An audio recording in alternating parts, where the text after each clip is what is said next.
So, magandang umaga mga kabay. Ayan po, meron po akong estimate ngayon. Dito 503 to mga kabay. Ayan, ayaw po mandar. Ayan, nakasaksak po yan mga kabay. Ayan. Ayan po, ayan po, ayan po, ayan po, ayan po, ayun. Ayan, ayaw mandar. Kahit ililipat ko na yung brush holder, wala pa rin. Ayan. So, bubuksan natin yan mga kabay. Tara, samahan nyo po ako. Samahan niyo po ako sa aking lakad. Ayan. Titingnan natin mga kabay kung ano sila.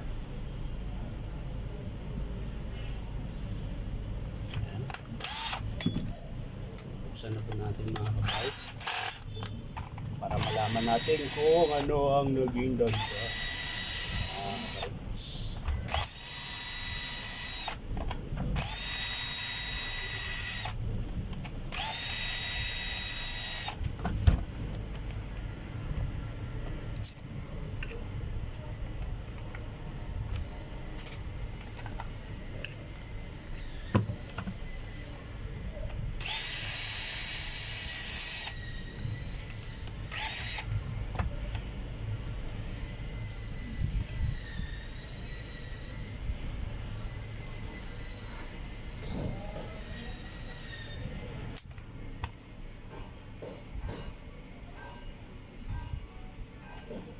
Ayan mga kabay, titisterin natin ngayon kung bakit.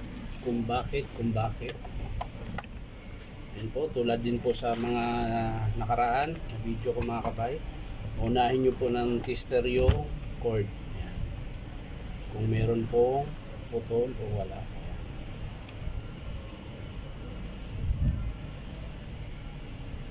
Di pala nakaroon mga kabay. Yan. Pumapala na po siya mga kabay. Tingnan natin, check. Una, yun, meron. Kabila.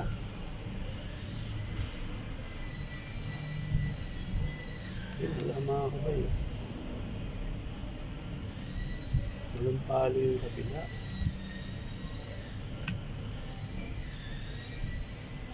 Yun. Wala, balik natin. Wala. Nawawala. Yan, meron. So, ito yun. Kabila mga kabay.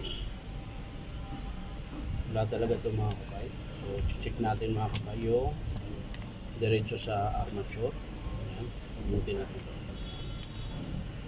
Check natin ito kung gumagana.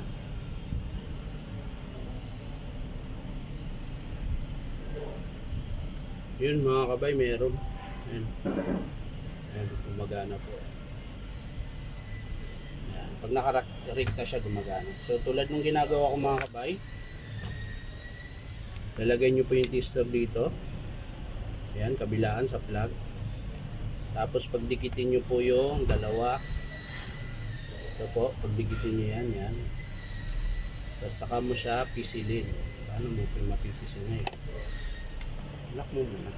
Ayan, lalak muna natin yung switch.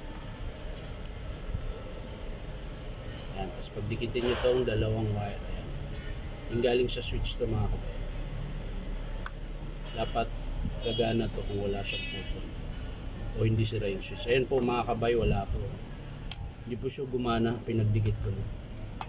So hanapin natin mga kabay. Saan ang sira?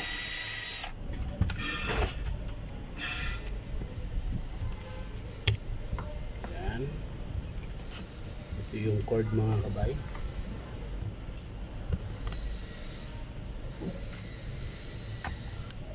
Yan. Tatanggalin natin sa pagkaka-screw.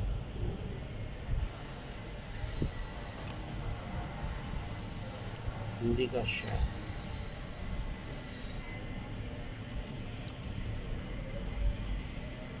Yun ka siya. Ito yun mga kabayan.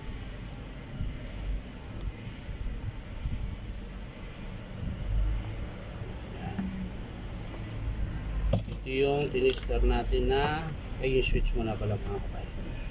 Tester natin yung switch kung gumagana ba. Yan, ito lang naman yung mga kabayan.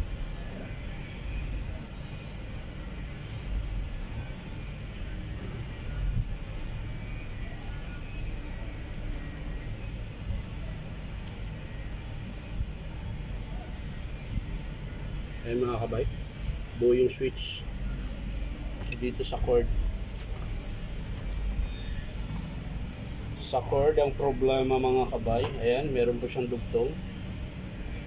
Ayan. Ngayon, susubukan muna natin rekta to. Ayan. Mahirap talaga pag may harap. Ayan. Pagdikitin natin ito mga kabay. Ayan. Hindi tayo mahirapan mag-test yan. Tapos yan, wala mga kabay, di ba? Gagalaw-galawin natin ito mga kabay.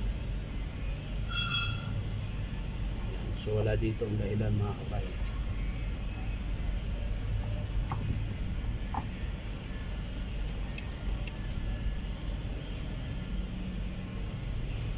Wala rin dito. Wala rin sa puno. Ayan. So, subukan natin putulin to mga kabay. Ito. Putulin natin. Ayan. Ayan. Tapos, titestera natin ulit.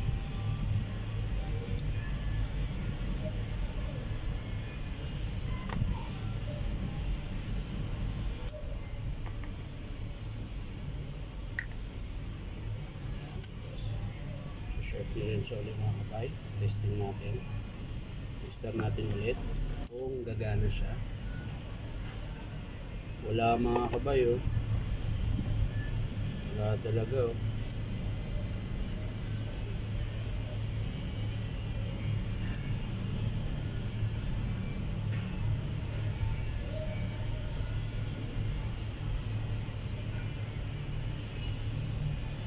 Wala siya.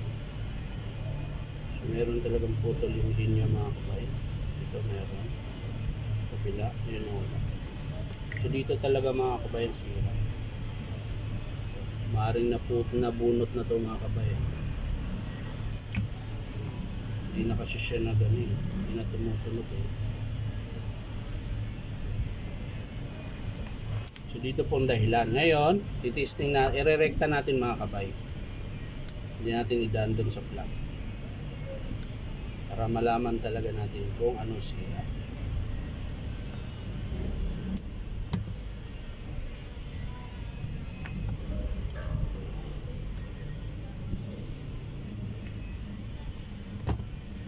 Testing natin ito. Ngayon naka-short na rin ito mga kabay.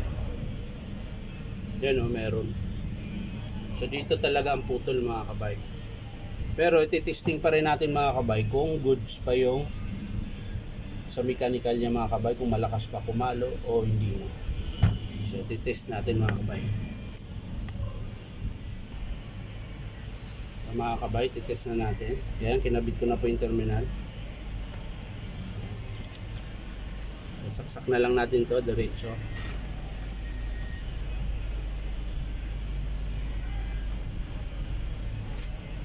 Saka natin pinbit.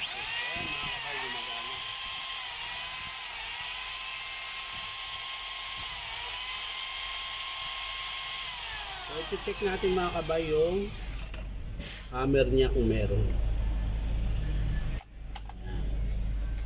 I-test natin dito. Ipat natin.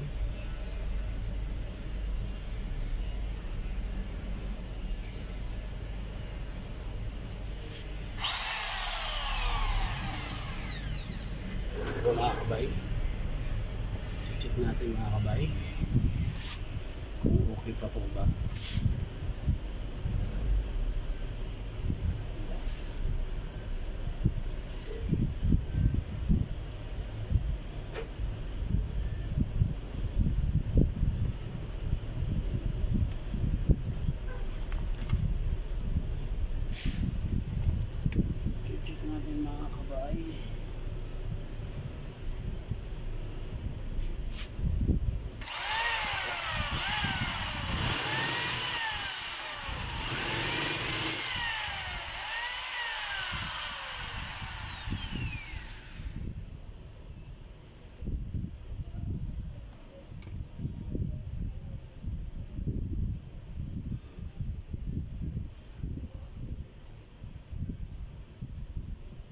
Ayan. Check natin kung okay pa yung hammer.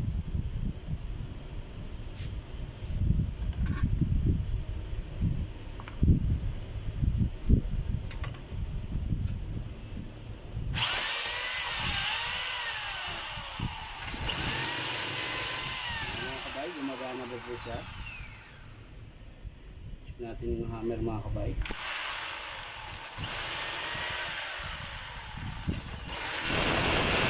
Mga kabay, malakas pa.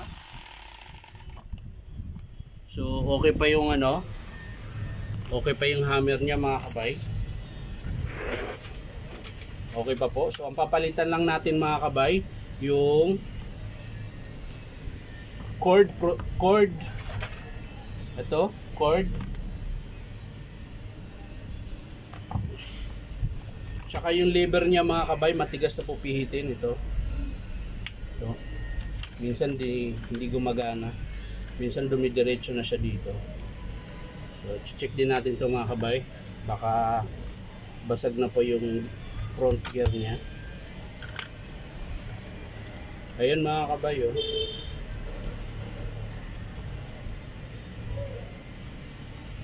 Ayan, buo pa naman. Papalit lang tayo nito, yung lever. So yan lang po mga kabay. Ang sira po ng rotary hammer nito is wiring lang po, yung cord. Ayan, papalit tayo ng cord tsaka lever. Ayan. So yan lang po mga kabay. Kung i-approve ng customer, papakita ko rin sa inyo kung paano ikabit, paano natin ikabit yung cord tsaka yung lever. So maraming salamat mga kabay. Maraming salamat sa panunood at palike and share na rin po at paki-subscribe na rin po sa YouTube channel ko na Inom Tabay. So maraming salamat. Bye bye.